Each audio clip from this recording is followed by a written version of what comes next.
Genesis chapter 1. When Yesu jokugo Nyinge Yesu kende. Oh, Nyinga mina kende. Hey. Bila pay. Very good. Nyisa ngima chan. Very good. Wajwani matagi kuke madunga lebi. Hey. Wajyo pia koni. Hey. Dako waringo. Aya kuro adwa ni golo gudu no mondo loko gudu no ni. Ketige ngoja tike ngwan je tike. Dako kano ringo ni kuro kama mwa chuma ler ni know about that. Winjo gi. Adona somni ineno ndalo machon. Aye kuodi kuom record. Uneno kadam gi awa no nyole piny. Nyasaye no neno ni aber mondo bed ga ngowa. Awa, wach ni awa. Koro ma kwa samo Abubakar to iluongo nango Exodus cheche Lemos Jadolo ng'e winjo kisamo iluongo ni buk mar Abubakar ochiko wach wuoyo maler kaka dhano gi dhako noherore kane giherore ne gidhi adhiya to bang'e ayugu koro in adwa weyi niya nikech sadaka baneno kikelo ne ruoth adwa weyi maber niya ng'e gimitim linga maber nikech kata ayubu nosandore to bang'e nobedo gi dhako koro kata Yesu nie polo to gi dhako in jam dwada bedo kamano sawa sawa koro wane adhi lemoni maber mato weya ka sadaka ni to weya mato kik tag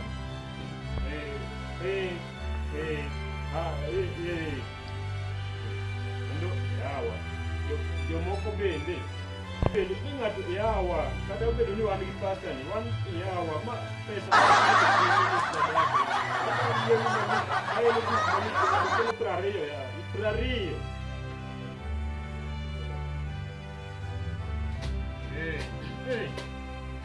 kata kamano onge sida anabro mana lemo negi wato be anasomo ma jatelo wuto kwedi kede baba ucha basna chai wekani sawa chori piny isa wach Odagi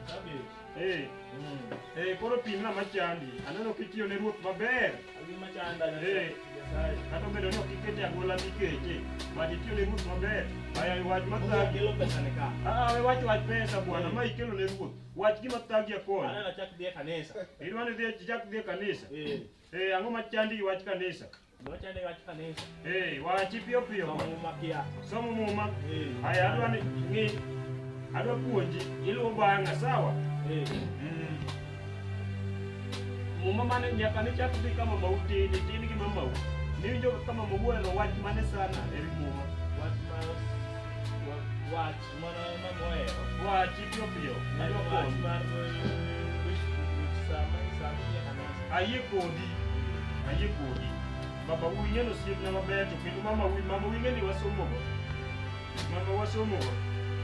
kendo noherore wasomni muma mago werigo in pod uthiso koninga wachro wechego muma wacho kaniya mondo mi idhi kanisa maber iwinja mondo mi idhi kanisa mang'owa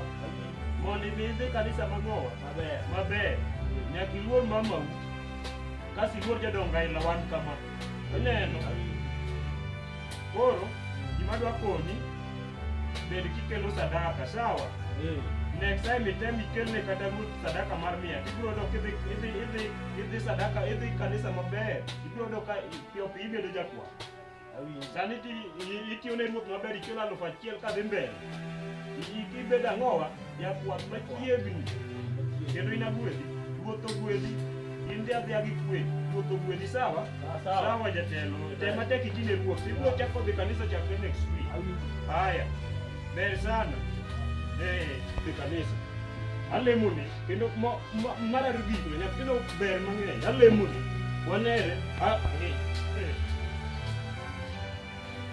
at least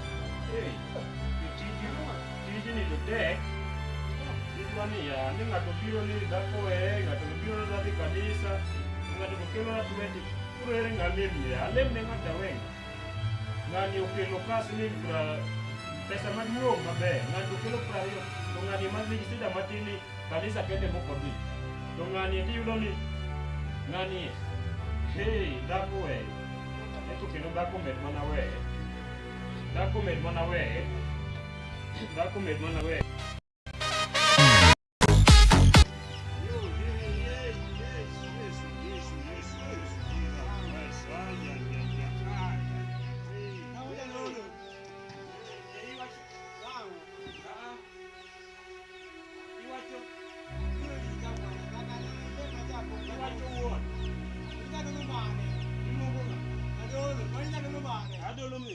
Jadolo. Omane.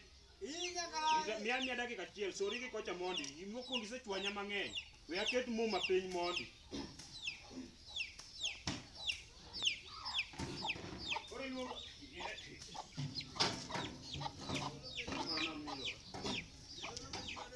Ikona, iluonga ni Jadolo. Jadolo. Asedolo nyamini iluonga ni Jadolo.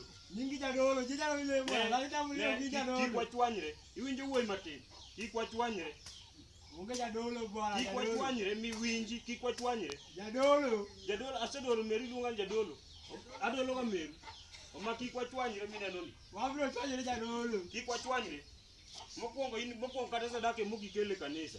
Akelo Sadaka 20. mogik pesa. Unakelo ni 20. Iluonga gi nyinge mar Pastor Steve. Pastor Steve, kik poni chak iluonga ni Jadolo. Ima iwi. Jadolo ka gima adolo.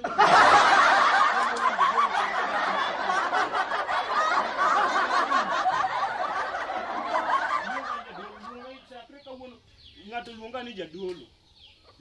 Kadolo nyo min gi kata sadaka moko kele kanisa. No luonga ni Jadolo. Kende gima mi tuo ok dwari. Kapino ketho na mood mana wuok kanisa, kadhi kanisa ketho na mood ma